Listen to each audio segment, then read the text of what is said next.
Syedaralun, sebuah video memperlihatkan siswa sekolah dasar atau SD tidak bisa mengikuti gerak jalan PBB viral di media sosial. Bagaimana tidak, alasan dibalik hal tersebut membuat publik geram. Bocah SD itu dikeluarkan dari barisan karena masalah seragam, bukan karena tak lengkap melainkan baju putihnya berwarna agak kekuningan. Video tersebut pun viral setelah diunggah sejumlah akun media sosial. Dalam video terekam momen bocah SD hanya duduk di pangkuan sang ayah. Ia tampak lesu karena tidak bisa bergabung dengan anggota gerak jalan. Padahal bocah tersebut sudah menggunakan seragam lengkap dengan topi dan dasi.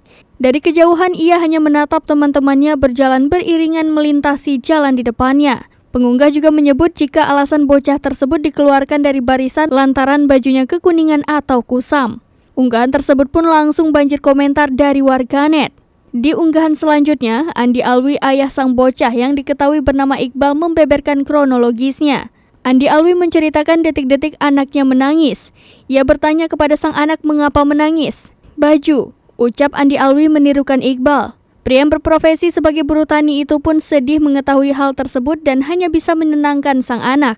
Berdasarkan keterangan video, kejadian itu terjadi di Desa Matampawali, Kecamatan Mare, Kabupaten Bone, Sulawesi Selatan.